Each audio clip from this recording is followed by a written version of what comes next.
¿Alguna vez te has sentido apartado, como si la soledad fuera una constante en tu vida?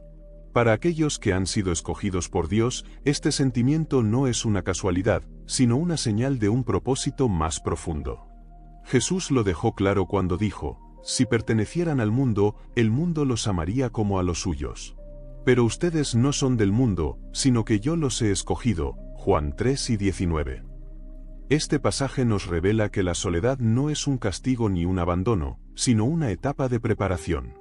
Hoy exploraremos cómo la mano de Dios actúa en quienes son apartados, demostrando que esta temporada de aislamiento es una antesala para algo mucho más grande. Analizaremos las razones espirituales detrás de esta experiencia y aprenderemos a ver este proceso como una parte fundamental del llamado divino. En Proverbios 14:7, se nos instruye a alejarnos de la compañía del necio, porque en él no hallaremos sabiduría. Este versículo nos muestra que no todas las personas son dignas de nuestro tiempo y de nuestra ayuda, y que la prudencia es esencial cuando se trata de ser compasivos. Cuando alguien busca manipularnos en nombre del amor, debemos ser cautelosos. La manipulación no siempre es obvia, a veces viene disfrazada de una necesidad genuina. En Hechos 5, Ananías y Safira intentaron engañar a la comunidad de creyentes con una fachada de generosidad, ocultando sus verdaderas intenciones. Quería recibir honor sin pagar el precio de la honestidad. Pedro los confrontó diciendo: Ananías, ¿cómo es que Satanás llenó tu corazón para que mintieras al Espíritu Santo y te quedaras con parte del dinero que recibiste por el terreno? Este episodio nos enseña que no toda petición de ayuda es sincera. Algunas personas se presentan como necesitadas, pero su verdadera intención es esclavizar a los demás a una red de culpa y obligación. Detectan los corazones compasivos y los manipulan para su propio beneficio. El enemigo conoce nuestras debilidades y puede usarlas en nuestra contra. Por esta razón, aunque Jesús ayudaba a los necesitados, nunca permitió que su compasión lo volviera ingenuo. En Juan 6:26, después de alimentar a la multitud con panes y peces, Jesús les dice: ciertamente les aseguro que me buscan no porque hayan visto señales, sino porque comieron pan hasta saciarse. Jesús veía sus corazones y sabía que no buscaban la verdad, sino solo los beneficios. En nuestras vidas también encontramos personas que solo se acercan en tiempos de crisis, pero desaparecen cuando ya han obtenido lo que querían. Se presentan como amigos, como familiares en apuros, como compañeros en dificultad, pero en realidad, su relación con nosotros es puramente transaccional. Dios nos llama a ayudar, pero también nos advierte sobre ser sabios al hacerlo. Proverbios 22:3 nos dice: el prudente ve el peligro y lo evita, el inexperto sigue adelante y sufre las consecuencias. Hay quienes, al recibir ayuda, no muestran gratitud, sino que exigen más, creyendo que tienen derecho a nuestros recursos, a nuestro tiempo y a nuestra energía. Si alguna vez intentamos decir no, nos acusan de ser egoístas o crueles. Pero la Biblia nos muestra que incluso Dios pone límites. En Génesis 3, cuando Adán y Eva desobedecieron a Dios, Él, en su amor, no les permitió quedarse en el Edén y les impuso consecuencias. No porque no los amara, sino porque el verdadero amor no puede existir sin justicia. Cuando ayudamos sin discernimiento, no estamos actuando por amor, sino por debilidad. Pablo nos enseña en 2 Corintios 9:7, cada uno debe dar según lo que haya decidido en su corazón, no de mala gana ni por obligación, porque Dios ama al que da con alegría. Esto significa que la ayuda no puede ser forzada ni extorsionada.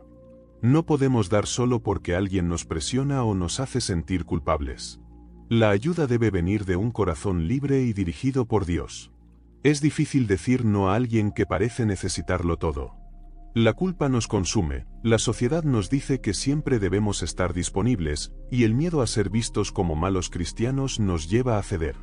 Pero Jesús nos dejó el ejemplo de poner límites en Lucas 4:16-30, cuando la gente de Nazaret intentó obligarlo a realizar milagros para ellos. Jesús no se dejó manipular. En lugar de complacerlos, les dijo la verdad, y como respuesta, intentaron echarlo de la ciudad. Si incluso el Hijo de Dios enfrentó el rechazo por no ceder ante la manipulación, ¿por qué creemos que debemos decir sí a todo? En nuestra vida diaria encontraremos muchas versiones de Dalila, de Ananías y Safira, y de la multitud que solo busca a Jesús por el pan.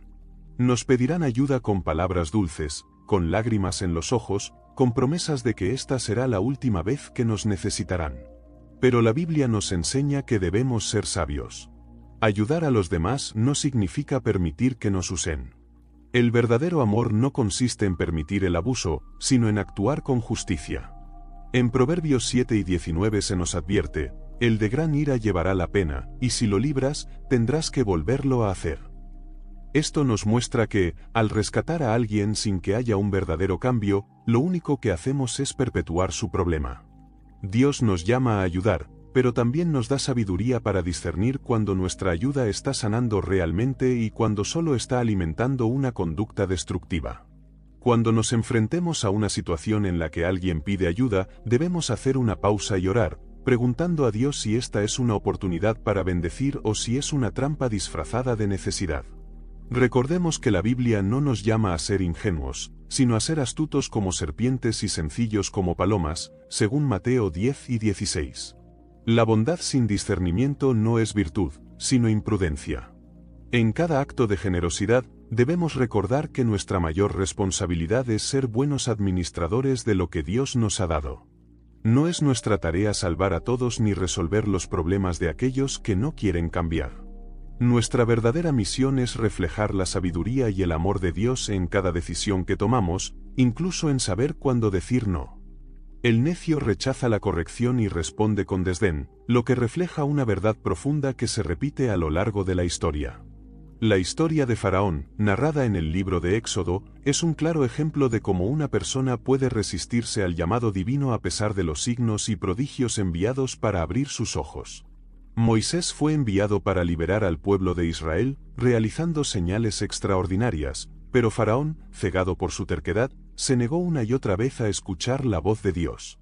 A pesar de que las plagas devastaban su nación, endureció su corazón, sin ceder ante la oportunidad de cambiar. En Éxodo 8 y 15, se menciona que cuando Faraón vio que había alivio, endureció su corazón y no los escuchó, tal como el Señor lo había dicho. Este es un ejemplo claro de cómo alguien, incluso ante la oportunidad de arrepentirse, puede persistir en su necedad, eligiendo la destrucción en lugar de la humildad y el cambio. El apóstol Pablo también advierte sobre estas personas en Tito 3, 10-11, donde dice que al que cause divisiones, amonéstalo una y otra vez y después de eso, deséchalo. Sabes que tal persona se ha pervertido y vive en pecado, condenándose a sí misma.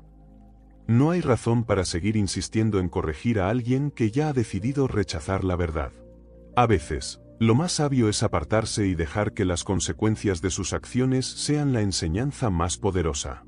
En Jeremías 7 y 16, Dios le ordena al profeta que deje de interceder por el pueblo de Israel, ya que sus corazones estaban completamente alejados de él.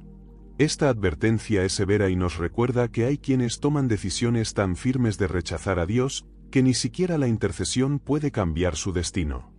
El propio Jesús también mostró que no todos están dispuestos a recibir la verdad. En Juan 6, después de enseñar sobre el pan de vida, muchos de sus discípulos dijeron: «Dura es esta palabra, ¿quién puede escucharla?». Juan 6 y 60. En lugar de suavizar su mensaje para hacer que lo aceptaran, Jesús dejó que se marcharan. En Juan 6, 66 se dice: «Desde entonces, muchos de sus discípulos se volvieron atrás y ya no andaban con él». Jesús sabía que no se puede forzar a nadie a recibir la verdad si ya ha decidido rechazarla. El hecho de que muchos lo abandonaran no cambió su postura, pues él comprendía que la verdad, cuando es rechazada de manera consciente, no puede ser forzada. La sabiduría que se nos da en Proverbios es clara: debemos alejarnos de los necios, de aquellos que no buscan la sabiduría y desprecian la corrección. En Proverbios 26, 11, se nos advierte que, como perro que vuelve a su vómito, así es el necio que repite su necedad. Ayudar a alguien que se niega a cambiar es como ofrecerle consejo a quien ya ha decidido no escucharlo. En Mateo 10, cuando Jesús envió a sus discípulos a predicar, les dio una instrucción específica: «Si alguien no os recibe ni escucha vuestras palabras, al salir de esa casa o ciudad, sacudid el polvo de vuestros pies». Mateo 10 y 14. Este gesto no solo era simbólico, sino un recordatorio de que no todos están listos para recibir la verdad, y no es nuestra tarea insistir donde el mensaje es rechazado. El rey Acab es otro ejemplo de alguien que rechazó la corrección hasta el final. Dios le envió a profetas para advertirle sobre su pecado, pero él eligió escuchar a falsos consejeros que solo le decían lo que quería oír. Cuando el profeta Micaías le dio la advertencia final, diciendo que su decisión lo llevaría a la muerte, Acab lo ignoró y continuó con sus planes. En 1 Reyes 22:8, Acab dijo: «Aún hay un hombre por quien podemos consultar al Señor, pero yo lo aborrezco, porque nunca me profetiza bien, sino siempre el mal». No quería escuchar la verdad, solo quería confirmación de sus propios deseos, y al final, su rebeldía le costó la vida. Pablo también nos advierte en Romanos 1:28 que aquellos que persistentemente rechazan la verdad terminan siendo entregados a una mente reprobada. Como no quisieron tener en cuenta a Dios, Él los entregó a una mente depravada para hacer lo que no conviene. Este es el destino de aquellos que insisten en su necedad. Llegará un momento en el que Dios los dejará seguir su camino, y no habrá nada más que podamos hacer por ellos. No todos están dispuestos a recibir ayuda, no todos valoran la corrección, no todos quieren cambiar. La Biblia nos muestra que insistir en ayudar a alguien que ha decidido rechazar la verdad es peligroso. Proverbios 1:20 nos advierte: «El que anda con sabios, sabio será, mas el que se junta con necios, sufrirá el daño». La compañía de los necios no solo es inútil, sino que puede conducirnos a la ruina. Jesús nos enseñó a amar, pero también a discernir. En Mateo 7:15-16 nos advirtió sobre los falsos profetas: «Cuidaos de los falsos profetas, que vienen a vosotros disfrazados de ovejas, pero por dentro son lobos rapaces. Por sus frutos los conoceréis». No se trata de juzgar superficialmente, sino de evaluar si una persona realmente está dispuesta a recibir ayuda o si solo está arrastrando lo que ha sembrado. En Gálatas 6:7 se dice: «No os engañéis, de Dios nadie se burla, cada uno cosecha lo que siembra». Cuando alguien ha elegido el camino del necio, no es nuestra responsabilidad evitarles las consecuencias. La verdadera sabiduría consiste en saber cuándo hablar y cuándo callar, cuándo corregir y cuándo apartarse. No todas las batallas son nuestras, no todas las personas están listas para recibir la verdad, y no toda ayuda es realmente ayuda. La Biblia nos guía para que actuemos con discernimiento, para que nuestras intenciones sean puras, pero nuestras acciones sean sabias. Desde el principio, Dios estableció el trabajo como una parte fundamental de la vida humana. En el jardín del Edén, antes de la caída, Adán ya tenía la responsabilidad de labrar y cuidar la tierra. En Génesis 2:15 se dice: «Tomó, pues, Jehová Dios al hombre y lo puso en el huerto de Edén para que lo labrara y lo guardase». El trabajo no es un castigo, sino un diseño divino para el desarrollo, la provisión y el propósito en la vida humana.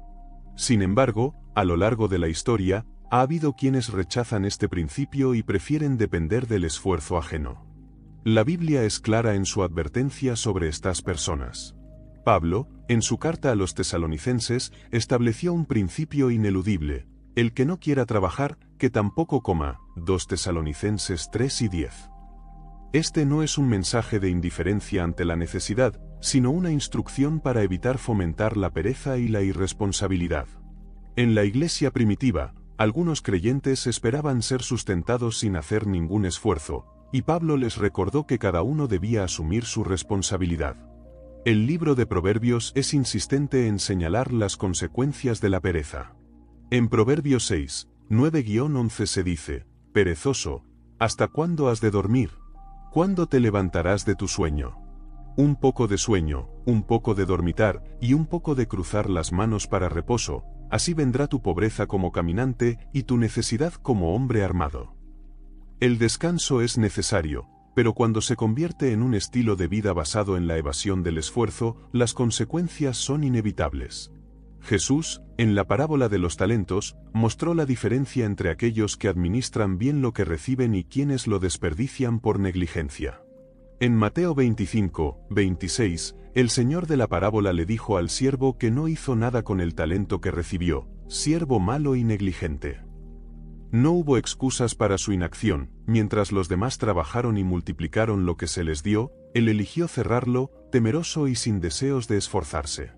Su castigo no fue solo la pérdida del talento, sino la separación del favor de su Señor. En contraste, la Biblia exalta el esfuerzo y la diligencia. Proverbios 10:4 dice: la mano negligente empobrece, mas la mano de los diligentes enriquece. El trabajo no solo es una fuente de sustento, sino también un reflejo del carácter.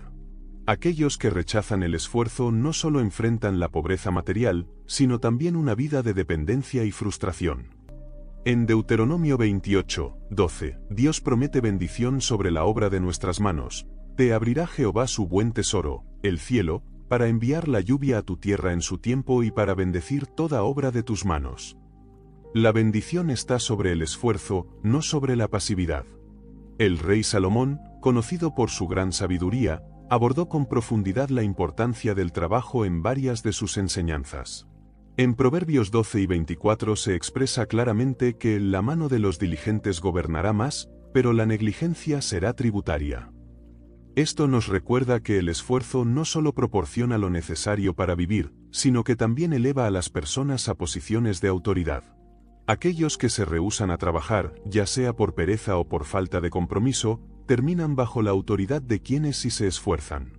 Jesús, aunque no lo necesitaba, trabajó como carpintero antes de iniciar su ministerio, sirviendo como ejemplo de responsabilidad y dedicación. En Marcos 6:3 se dice: ¿no es este el carpintero, el hijo de María? Su vida misma fue una manifestación de que el trabajo forma parte integral del propósito divino. En Eclesiastés 9 y 10 encontramos una instrucción clara: todo lo que te viniere a la mano para hacer, hazlo según tus fuerzas. Dios espera que aprovechemos las oportunidades que nos da, sin dejarlas pasar por pereza o indiferencia. Este principio no solo fue enseñado, sino vivido por el apóstol Pablo, quien, a pesar de tener derecho a recibir apoyo como apóstol, decidió trabajar como fabricante de tiendas para sustentarse, tal como se menciona en Hechos 18:3. Rechazar el trabajo es una señal de un corazón que no quiere asumir sus responsabilidades. En Gálatas 6:7, Pablo nos advierte: no os engañéis, Dios no puede ser burlado, pues todo lo que el hombre sembrare, eso también segará. Si no sembramos, no podemos esperar cosecha. La Biblia nos enseña que el esfuerzo es una de las formas en que Dios moldea el carácter de las personas. En Nehemías 4:6, al describir la reconstrucción de los muros de Jerusalén, se menciona que el pueblo se animó a trabajar porque sabían que Dios estaba con ellos. La obra avanzó porque ellos decidieron poner su esfuerzo y dedicación en ella. En 1 Corintios 3 y 58, Pablo anima a los creyentes a mantenerse firmes y constantes, sabiendo que su trabajo no es en vano cuando se hace en el Señor. El esfuerzo, por lo tanto, siempre tiene una recompensa, ya sea en esta vida o en la eternidad. Dios bendice el trabajo y espera que cada persona asuma la responsabilidad de su vida. No hay mérito en fomentar la pereza ni en permitir que otros se beneficien del trabajo ajeno. En Proverbios 9 y 25 se dice: el deseo del perezoso lo mata, porque sus manos no quieren trabajar. La falta de trabajo no solo afecta al individuo, sino que también impacta a su entorno. El trabajo es una de las maneras en que reflejamos la imagen de Dios. Jesús dijo en Juan 5 y 17, mi Padre hasta ahora trabaja, y yo trabajo. Si Dios mismo trabaja, ¿cómo podríamos justificar la pereza? Aquellos que rechazan el esfuerzo y esperan que otros lo sustenten se están apartando del diseño divino. 1 Timoteo 5:8 es claro, porque si alguno no provee para los suyos, y mayormente para los de su casa, ha negado la fe y es peor que un incrédulo. La pereza no es simplemente una falta de disciplina, sino una elección que trae consecuencias. En Proverbios 20:4 se nos recuerda que el perezoso no hará a causa del invierno, pedirá pues en la siega y no hallará. El principio es claro: quien no siembra en su tiempo, no cosecha cuando lo necesita. Dios ayuda al que trabaja, bendice al que se esfuerza y fortalece al que enfrenta los desafíos con diligencia. Aquellos que eligen la pereza sobre el esfuerzo, la dependencia sobre la responsabilidad y la comodidad sobre el desafío están rechazando el plan de Dios para sus vidas. La ayuda debe ser para quienes realmente la necesitan, no para aquellos que se niegan a hacer su parte. Desde el principio, Dios estableció el orden como fundamento de su creación. Todo lo que ha sido hecho tiene un propósito, una estructura y un diseño perfecto en el que cada cosa cumple su función. Cuando este orden se quiebra, cuando la armonía se rompe, las consecuencias son inevitables. La discordia, la división y el caos no son accidentes, sino el resultado de corazones que eligen rebelarse contra lo que Dios ha establecido.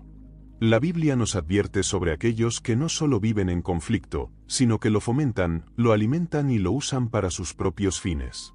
El Señor detesta la violencia de aquellos que siembran discordia. En Proverbios 6, 16-19 se enumeran las cosas que Dios aborrece, y entre ellas está el que siembra discordia entre hermanos.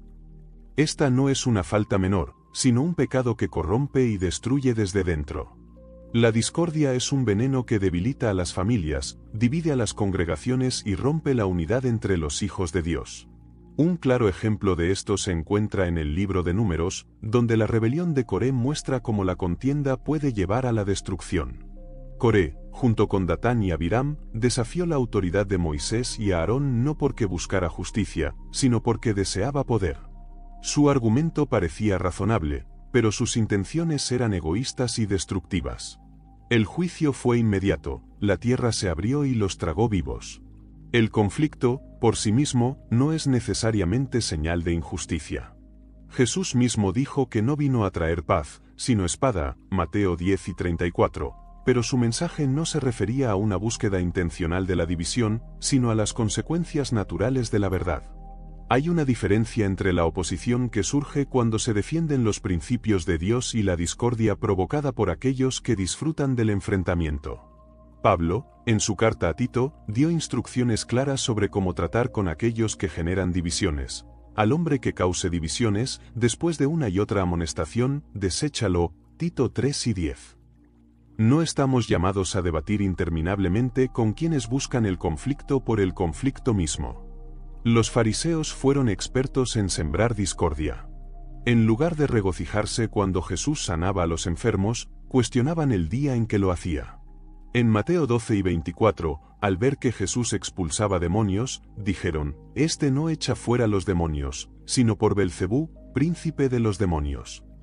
Su argumento era absurdo, pero su objetivo no era encontrar la verdad, sino desacreditar a Jesús. Dios no es un Dios de desorden. En 1 Corintios 2:33 se nos dice que Dios no es Dios de confusión, sino de paz. Todo lo que fomenta el caos y la destrucción no proviene de Él. Cuando alguien es fuente constante de pleitos, chismes y enemistades, no importa cuán convincente sea su discurso, su fruto revela su verdadera naturaleza. Jesús advirtió: «Por sus frutos los conoceréis», Mateo 7:16. Las palabras pueden ser engañosas, pero los frutos nunca mienten. En el libro de Nehemías, cuando los israelitas reconstruían los muros de Jerusalén, aparecieron enemigos cuyo único propósito era interrumpir la obra. Zalat, Tobías y Gesem no tenían interés en la verdad ni en la justicia, su meta era impedir el progreso del pueblo de Dios. Nehemías 6:9 revela su estrategia: «Porque todos ellos nos amedrentan, diciendo, se debilitarán las manos de ellos en la obra y no será terminada». Estos hombres usaban intimidación, burla y mentira para detener la obra, pero Nehemías no cedió. No se detuvo a debatir con ellos ni les dio la influencia que buscaban. Su respuesta fue seguir adelante con la misión que Dios le había dado. Hay quienes buscan la ayuda de otros, no porque la necesiten, sino porque desean arrastrarlos a sus conflictos. Proverbios 26:21 dice: «El carbón para las brasas y la leña para el fuego, y el hombre rencilloso para encender contienda». Estas personas no buscan reconciliación, sino confrontación, no buscan justicia, sino venganza. Jesús enseñó que los pacificadores son bienaventurados, Mateo 5:9, pero la paz no significa tolerar el pecado ni aceptar la maldad. Cuando Jesús encontró a los cambistas en el templo, no los ignoró ni los justificó. En Juan 2:15 se dice que, haciendo un azote de cuerdas, echó fuera del templo a todos. Su celo no era por un conflicto sin propósito, sino por la santidad de la casa de su Padre. Los que siembran discordia disfrutan del caos.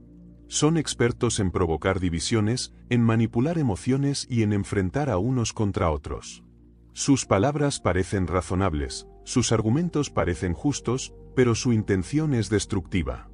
Romanos 4:17 nos advierte: os ruego, hermanos, que os fijéis en los que causan divisiones y tropiezos en contra de la doctrina que vosotros habéis aprendido, y que os apartéis de ellos. La instrucción no es debatir con ellos ni intentar reformarlos, sino apartarse de ellos. La semilla de discordia sembrada por unos pocos puede provocar una rebelión que afecta a toda una nación. Como resultado, una generación entera puede perder la oportunidad de disfrutar de la promesa de Dios. En Proverbios 10 y 18 se nos advierte sobre el poder destructivo de las palabras. Se dice que quien oculta el odio tiene labios mentirosos, y quien difunde calumnias es un necio. Las muchas palabras son sinónimo de pecado, pero el que sabe callar es prudente.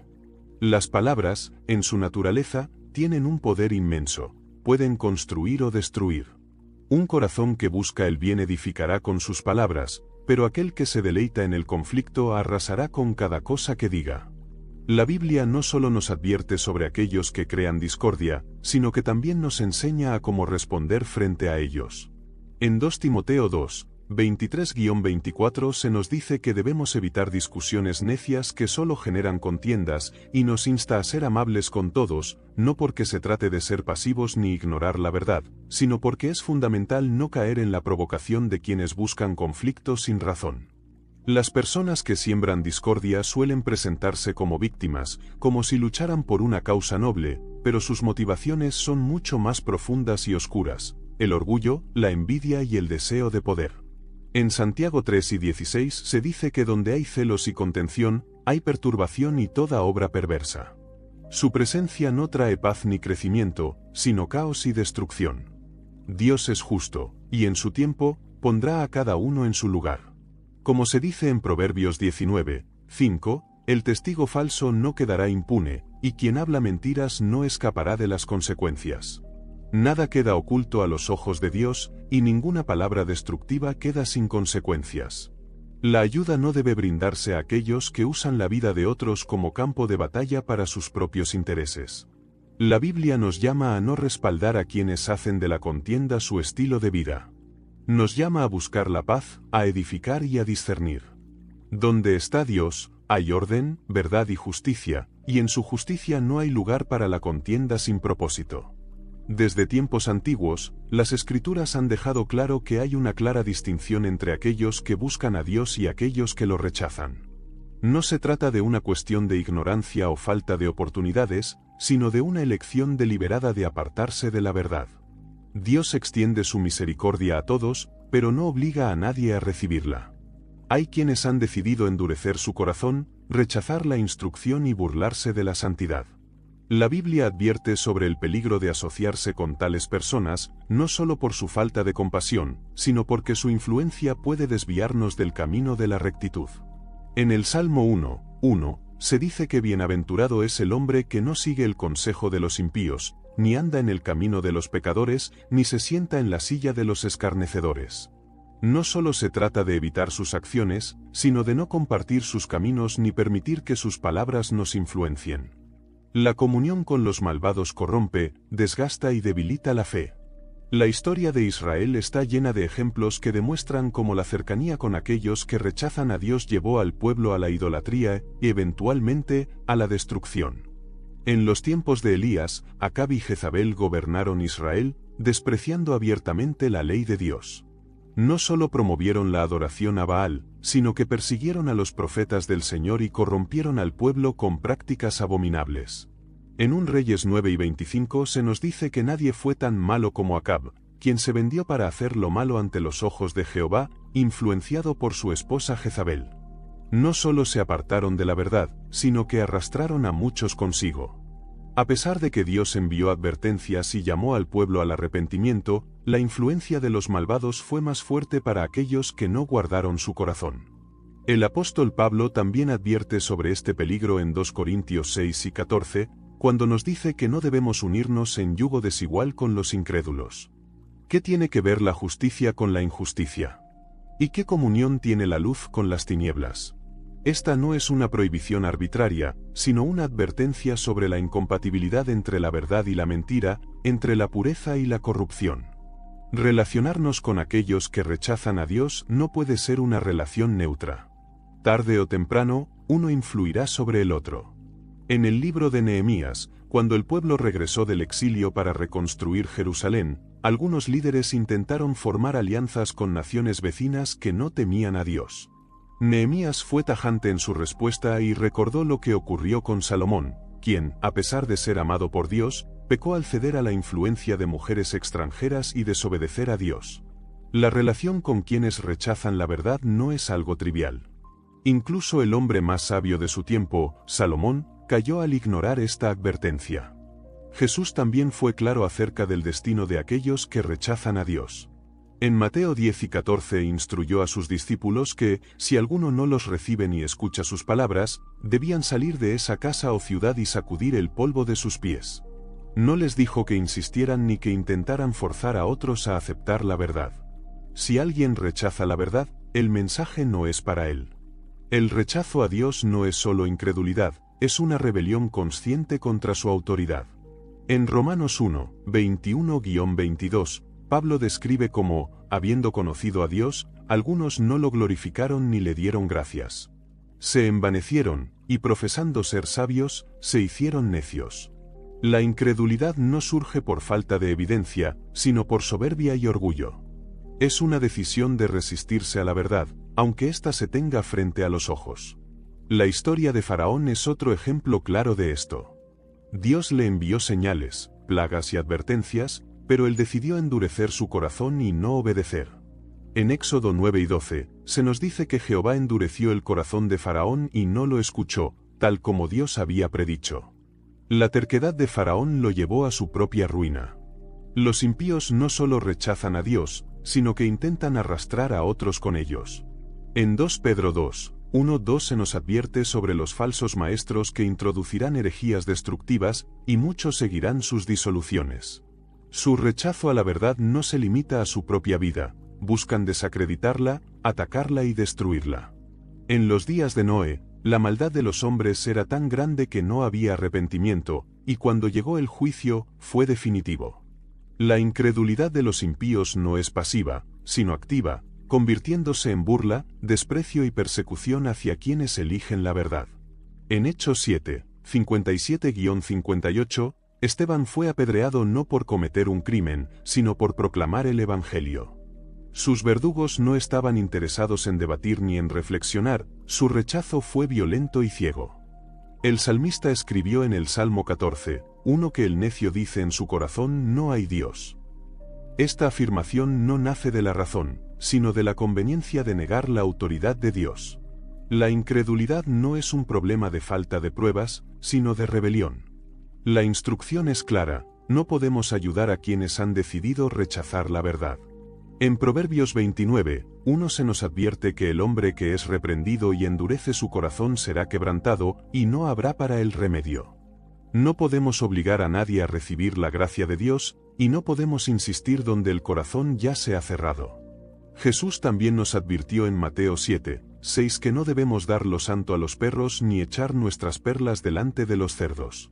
Este no es un acto de desprecio, sino de discernimiento. No todos valoran la verdad, ni desean la salvación. Los impíos han elegido su camino, y su destino está en las manos de Dios. Su juicio no nos corresponde, pero la instrucción es clara, debemos separarnos de sus obras y caminos, no compartir su consejo, ni caminar junto a ellos. En Proverbios 4, 14-15 se nos dice que no debemos entrar por el camino de los impíos ni seguir sus senderos. La separación de los malvados no es una opción, es un mandato. La luz no puede mezclarse con las tinieblas sin perder su brillo, y la verdad no puede ser negociada sin ser corrompida. No debemos ofrecer nuestra ayuda a quienes la convertirán en un arma contra la misma justicia que rechazan. Dios es misericordioso, pero también justo, y su justicia prevalecerá. Es importante entender que hay una diferencia clara entre aquellos que buscan el rostro de Dios con sinceridad y aquellos que lo rechazan de forma inmediata. Desde el principio, Dios estableció un orden divino en la creación, un principio fundamental de siembra y cosecha que rige no solo el mundo natural, sino también el espiritual.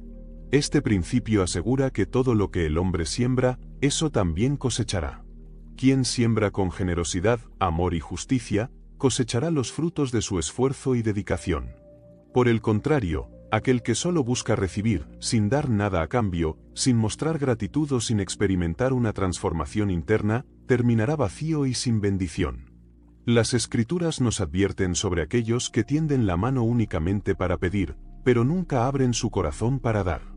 La ayuda no es un derecho que se pueda exigir sin asumir la responsabilidad que conlleva, sino una manifestación de gracia que debe recibirse con humildad y un deseo genuino de cambiar.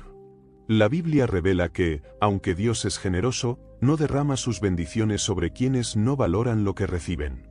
Jesús, al enviar a sus discípulos a predicar, les instruyó con claridad, diciendo que si alguien no los recibía ni escuchaba sus palabras, debían salir de esa casa o ciudad y sacudir el polvo de sus pies. Mateo 10 y 14, la ayuda, el mensaje y la gracia no son para aquellos que los desprecian. Si Dios mismo no impone su bondad sobre quienes la rechazan, tampoco se espera que sus hijos entreguen sin discernimiento lo que les ha sido confiado. En el relato de la multiplicación de los panes y los peces, Jesús alimentó a miles con gran compasión, pero muchos de ellos lo siguieron no por la verdad, sino por el pan que había recibido. Juan 6 y 26, les dijo, de cierto os digo que me buscáis no porque habéis visto las señales, sino porque comisteis el pan y os saciasteis. Este pasaje revela que muchos buscaban los beneficios de Jesús, pero no su mensaje, querían la provisión, pero no el compromiso que implica seguirle. Sus corazones no estaban dispuestos a recibir lo que realmente importaba, la verdad de Dios. Las Escrituras enseñan que algunas personas solo se acercan cuando necesitan algo, pero una vez que lo reciben, se olvidan de quien les ayudó. En Lucas 17, Jesús sanó a 10 leprosos, pero solo uno regresó a darle gracias. Jesús, al ver la ingratitud de los otros 9, preguntó, ¿no fueron 10 los que fueron limpiados? ¿Y los 9, dónde están? Lucas 5 y 17, esto muestra que no todos valoran lo que reciben. No todos muestran gratitud. Cuando alguien busca ayuda sin reconocer la fuente de la misma, es señal de que su corazón no está dispuesto a cambiar.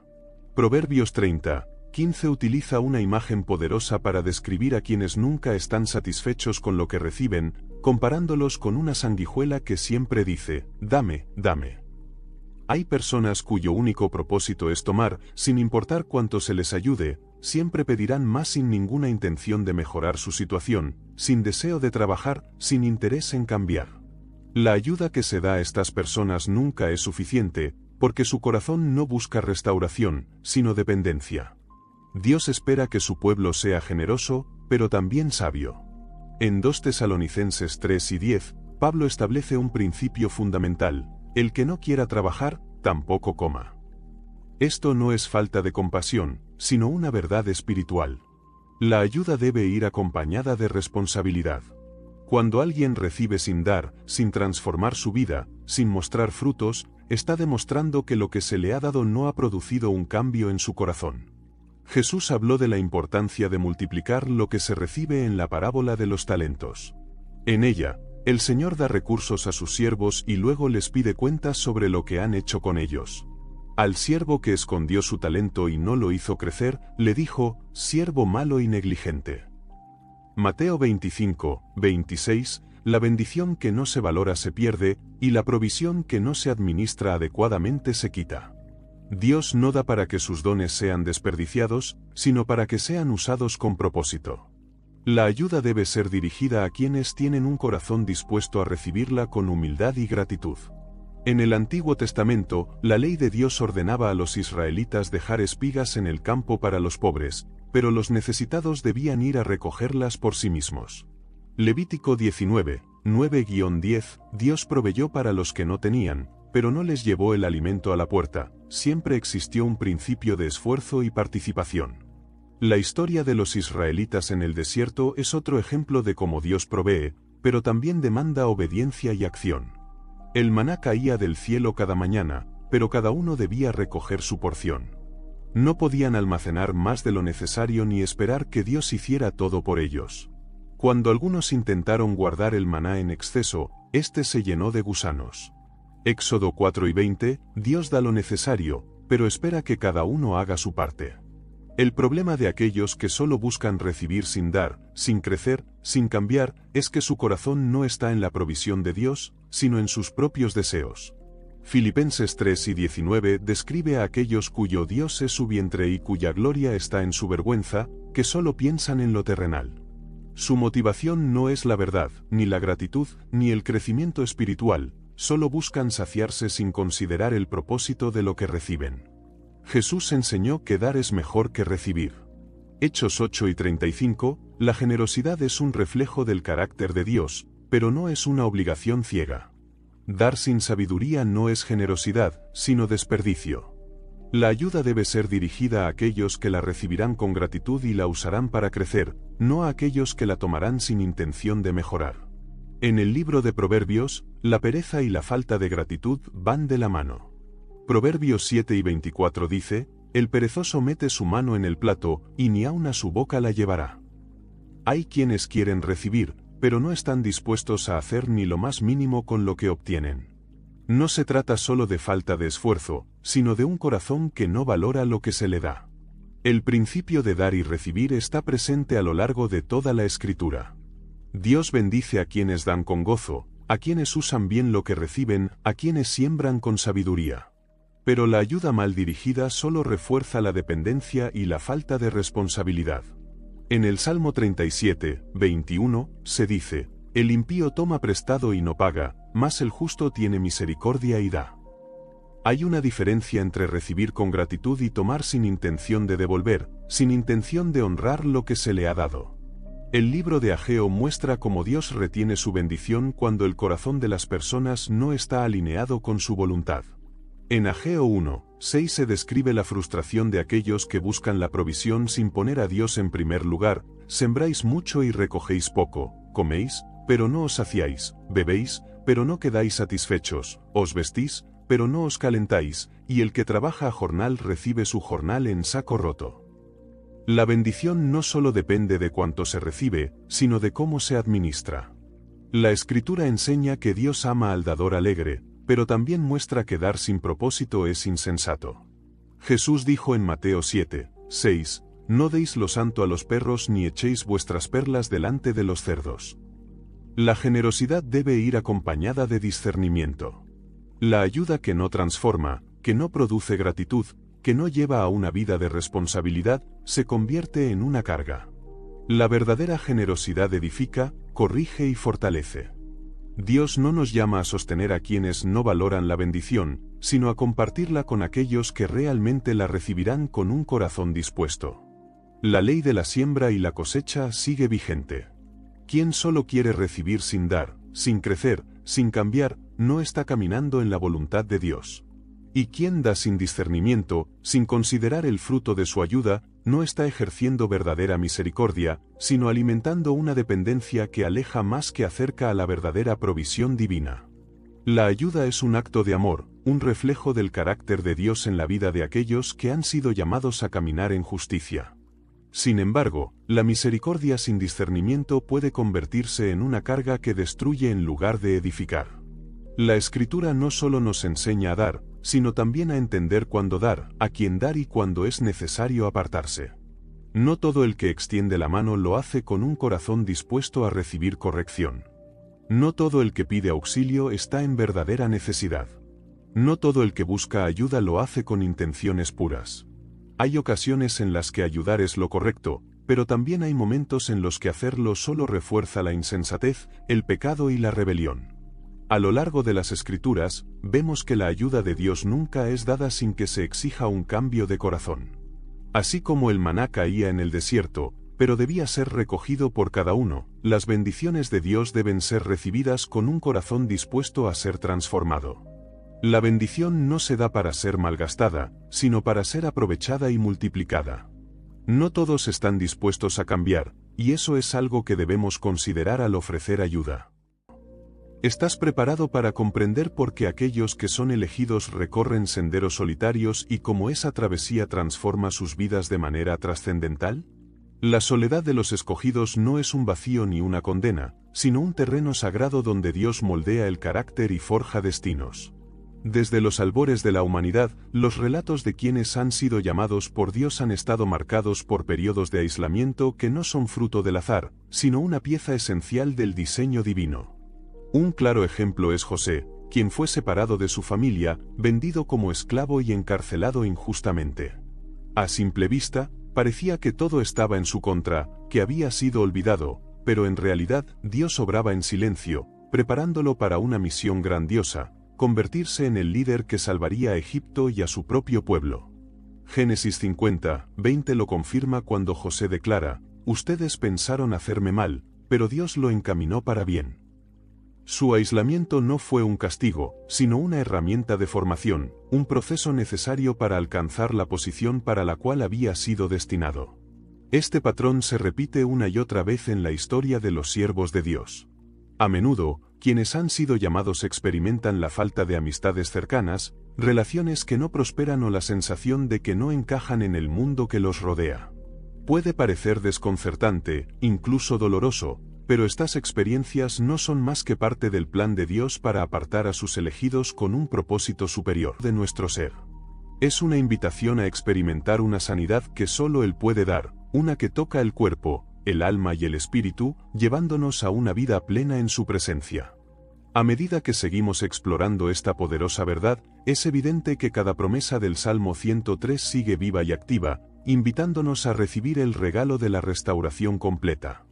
La relación entre Jesús y las Escrituras es una demostración constante del poder transformador de la palabra de Dios. En cada acto de sanidad, cada milagro y cada enseñanza, Jesús mostró cómo la verdad divina es el fundamento sobre el cual se edifica la fe y se libera el poder de Dios. El Salmo 103 refleja directamente este poder, y su uso durante el ministerio de Jesús revela que no es solo un mensaje de consuelo, sino una declaración activa de la autoridad divina sobre toda enfermedad, pecado y muerte. Cuando Jesús comenzó su ministerio, una de las primeras cosas que hizo fue leer las Escrituras en la sinagoga de Nazaret. Se levantó y proclamó las palabras del profeta Isaías: «El Espíritu del Señor está sobre mí, porque me ha ungido para dar buenas nuevas a los pobres, me ha enviado a proclamar libertad a los cautivos y dar vista a los ciegos». Lucas 4:18. Aunque estaba citando a Isaías, el eco del Salmo 103 resonaba en su declaración. Estas palabras mostraban que su misión no solo era enseñar, sino traer restauración integral, tanto física como espiritual. En cada paso que dio, Jesús demostró que la palabra de Dios no era solo teoría, sino una realidad viva que se manifestaba en milagros. Los evangelios están llenos de momentos en los que Jesús usó las Escrituras para confrontar la enfermedad y la opresión. En Mateo 8, un centurión se acercó a Jesús, rogándole que sanara a su siervo. Lo notable de este encuentro no fue solo la petición, sino la fe del centurión en el poder de la palabra de Jesús. Él dijo: «Señor, no soy digno de que entres bajo mi techo, pero basta con que digas una sola palabra y mi siervo quedará sano». Mateo 8:8. Jesús, al responder, no solo sanó al siervo, sino que destacó la fe de este hombre que entendía que la palabra de Dios tiene poder, incluso a distancia. Este encuentro refleja la esencia del Salmo 103, proclamando la autoridad de Dios para sanar y restaurar a través de su poder soberano. En Marcos 1, cuando un hombre poseído por un espíritu impuro entró en la sinagoga, Jesús no necesitó realizar un acto elaborado, con solo decir: «Cállate y sal de él», el espíritu lo dejó. Este evento mostró la conexión directa entre la palabra de Dios y su capacidad para liberar. No era necesario ningún ritual complicado, porque la autoridad de Dios estaba en cada palabra que Jesús pronunciaba. De igual manera, el Salmo 103 nos recuerda que Dios es quien perdona todas nuestras iniquidades y sana todas nuestras dolencias. Salmo 103:3. Las palabras que salen de la boca de Dios son suficientes para transformar cualquier situación, por más difícil que parezca. Uno de los momentos más significativos del ministerio de Jesús ocurrió cuando enfrentó la muerte misma. En Juan 11, Lázaro, un amigo cercano de Jesús, había muerto. Cuando Jesús llegó al lugar donde estaba su cuerpo, se encontró con el dolor de María y Marta, quienes no entendían por qué él no había llegado antes. Sin embargo, Jesús no solo las consoló, sino que les reveló una verdad más profunda: «Yo soy la resurrección y la vida. El que cree en mí, aunque esté muerto, vivirá». Juan 11 y 25. Luego, estando frente a la tumba, levantó la vista al cielo y habló con el Padre antes de pronunciar las palabras que cambiarían todo: Lázaro, sal fuera. Juan 11 y 43. En ese instante, la muerte perdió su poder y Lázaro fue restaurado a la vida. Este acto no solo mostró la autoridad de Jesús sobre la muerte, sino que reflejó la promesa del Salmo 103, donde se declara que Dios rescata del sepulcro nuestra vida. Salmo 103, 4. El poder de Jesús para sanar no era algo aislado de las Escrituras, sino que era la encarnación misma de las promesas de Dios. Cada milagro y cada liberación era una confirmación de que la palabra de Dios es viva y eficaz. En Hebreos 4 y 12 se nos dice que la palabra de Dios es viva y poderosa, más cortante que cualquier espada de dos filos. Esto es evidente en cómo Jesús enfrentó cada desafío con las Escrituras como su base. Incluso cuando fue tentado en el desierto, respondió al enemigo con palabras de las Escrituras, diciendo: escrito está. Mateo 4, 4. Esto demuestra que la palabra no solo tiene el poder de sanar, sino también de resistir cualquier ataque del enemigo. El Salmo 103 encapsula este poder, mostrándonos que la sanidad y la restauración no son solo actos de misericordia divina, sino también manifestaciones de su pacto con nosotros. En Deuteronomio 7 y 15, Dios prometió a Israel: y apartará de ti toda enfermedad. Esta promesa, repetida en el Salmo 103, muestra que la sanidad está enraizada en el carácter mismo de Dios. No es algo que Él haga esporádicamente, sino una expresión continua de su amor y fidelidad. En el Salmo 103 se revela un reflejo del corazón de Dios y de su plan eterno para la humanidad. La relación entre Jesús y las Escrituras nos recuerda de manera constante que las promesas de Dios son ilimitadas. Al igual que Jesús utilizó las Escrituras para sanar y revitalizar a aquellos que se encontraban afligidos, el mismo poder está disponible para nosotros en la actualidad. Este poder nos invita a depositar nuestra confianza plena en la palabra de Dios y a experimentar su poder transformador en cada aspecto de nuestras vidas. La fe no reside en un acto superficial ni en una esperanza vaga, sino en una confianza activa que se conecta directamente con la voluntad divina. En las Escrituras se nos enseña que la fe no es únicamente una disposición interna, sino el puente que une la palabra de Dios con la manifestación de su poder en nuestras vidas. En el caso del Salmo 103, las palabras que declaran sanidad, perdón y restauración no operan de manera automática, sino que alcanzan su plenitud cuando son activadas por una fe genuina. Este principio es esencial no solo para entender el poder del Salmo, sino también para experimentar las promesas que encierra. Desde los tiempos más remotos, la fe y las Escrituras han estado íntimamente conectadas. La fe no se crea en un vacío, sino que nace y se fortalece al escuchar la palabra de Dios, tal como lo declara Romanos 10 y 17, así que la fe es por el oír, y el oír por la palabra de Dios. Este proceso no es simplemente una fórmula, sino un acto dinámico de conexión con el Creador. Cuando alguien declara el Salmo 103, no está simplemente repitiendo un poema. Está proclamando una verdad eterna que, al ser creída, desata el poder de Dios en su vida. La fe no es solo una herramienta para recibir, sino una postura que transforma nuestra forma de enfrentar la vida. Es el filtro a través del cual vemos nuestras circunstancias, y ese filtro debe estar completamente alineado con las Escrituras. En Hebreos 11, 1 se nos dice: es pues la fe la certeza de lo que se espera, la convicción de lo que no se ve. Esta certeza no depende de pruebas humanas, sino de la absoluta confianza en que Dios cumple lo que promete. El Salmo 103 nos invita a caminar en esta fe, recordándonos que Dios renueva nuestra juventud como el águila y rescata nuestra vida del abismo. Estas palabras son un desafío a confiar en lo invisible, en aquello que aún no ha sucedido, pero que está garantizado por su carácter fiel. Las Escrituras nos enseñan que la fe requiere acción. Como se afirma en Santiago 2 y 17, la fe, si no tiene obras, es muerta en sí misma. Este principio se refleja en el Salmo 103, no se trata solo de repetir palabras, sino de creerlas profundamente y actuar como si ya hubiéramos recibido lo que Dios ha prometido. Este tipo de fe mueve el corazón de Dios, no porque Él dependa de nuestras acciones, sino porque nuestra fe activa nos coloca en una posición de alineación con su voluntad.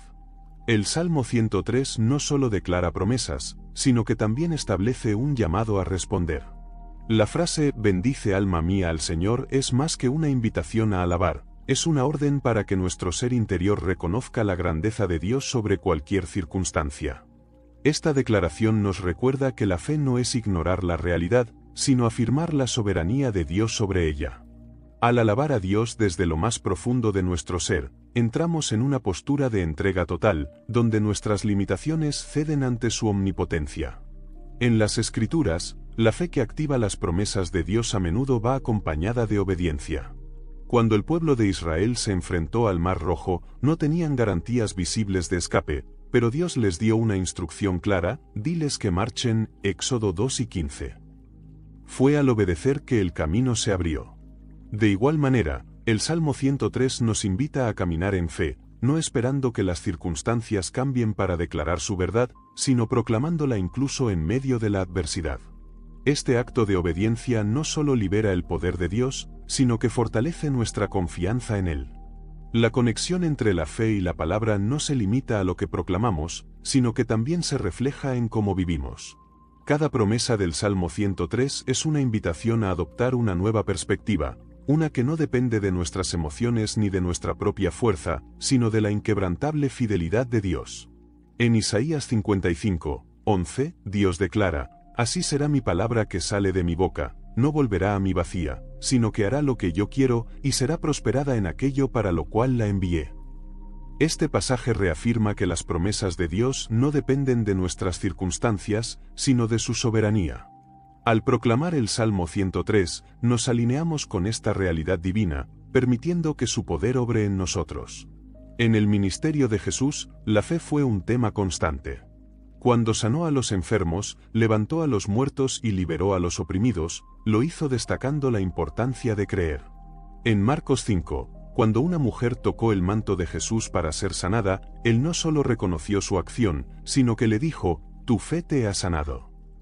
Este principio también se refleja en el Salmo 103, que nos llama a no olvidar ninguno de los beneficios de Dios.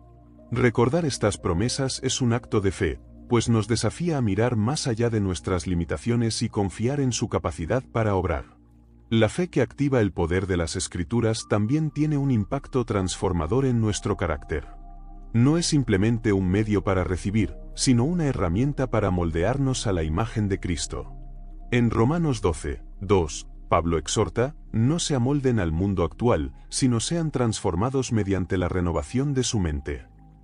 Este proceso comienza cuando dejamos que las palabras del Salmo 103 penetren en nuestro ser, reemplazando nuestras dudas con su verdad y nuestras inseguridades con su promesa.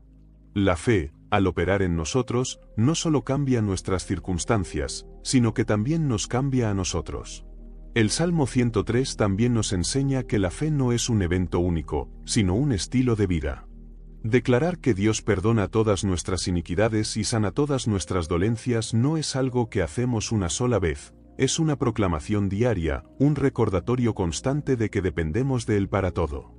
Esta dependencia no es una debilidad, sino una expresión de nuestra confianza en su suficiencia. En 2 Corintios 5:7, Pablo dice: «Vivimos por fe, no por vista». Este versículo resume la esencia del Salmo 103, que nos invita a ver más allá de lo temporal y a enfocarnos en las promesas eternas de Dios. La fe también es un acto de gratitud. Cuando proclamamos las promesas del Salmo, no lo hacemos para manipular a Dios ni para exigirle nada, sino como una expresión de nuestra confianza y agradecimiento por lo que Él ya ha hecho. En Filipenses 4, se nos instruye: «No se inquieten por nada, más bien, en toda ocasión, con oración y ruego, presenten sus peticiones a Dios y denle gracias». Este espíritu de gratitud es esencial para vivir en fe, porque nos recuerda que todo lo que necesitamos ya está disponible en Él. El Salmo 103 no solo es un recordatorio de las promesas de Dios, sino una invitación a participar activamente en ellas a través de la fe. Cada palabra es un testimonio de su carácter fiel y un llamado a confiar en su poder. Al proclamar estas promesas, no solo estamos declarando nuestra esperanza en lo que Dios puede hacer, sino también nuestra certeza de quién es Él. Esta certeza es lo que transforma nuestras vidas, llevándonos de la incertidumbre a la confianza, de la duda a la fe y de la fragilidad humana a la fortaleza divina. La palabra de Dios no solo tiene el poder de transformar vidas individuales, sino que también es un reflejo del carácter inmutable de aquel que la inspira. Cada vez que el Salmo 103 declara las bondades de Dios, se nos invita a contemplar su naturaleza y su voluntad. Él no cambia, y sus promesas no pierden vigencia. Las palabras «Él es quien perdona todas tus iniquidades, el que sana todas tus dolencias» no son un eco distante, sino una realidad que permanece viva. Este salmo es un recordatorio de que el poder de Dios no está condicionado por las circunstancias humanas ni limitado por el tiempo. Es un pacto eterno que se extiende a todo aquel que lo recibe con fe. Cuando las Escrituras proclaman la sanidad, no lo hacen como un acto aislado o limitado al cuerpo. La sanidad que Dios promete es una restauración completa. El Salmo 103 utiliza expresiones que abarcan todo el ser humano, hablando de la sanidad de las dolencias, pero también de la renovación y el rescate del alma. Este enfoque integral no es una coincidencia, sino un reflejo del diseño divino. Dios no se contenta con resolver problemas superficiales, Él desea transformar nuestra vida desde lo más profundo. El perdón de las iniquidades es el comienzo, porque a través de él se restablece nuestra relación con el Creador. La sanidad física, emocional y espiritual fluye como un río desde esa restauración inicial. La Biblia continuamente enfatiza que la palabra de Dios tiene un poder creativo. Desde el principio, cuando Dios dijo «sea la luz», Génesis 1, 3, hasta las declaraciones de Jesús en los Evangelios, vemos que la palabra hablada no es simplemente un sonido, sino una fuerza que trae a la existencia lo que no existía. En el Salmo 103, las declaraciones sobre la sanidad y la redención son un testimonio de esta fuerza creativa, que transforma nuestras vidas en todo su ser.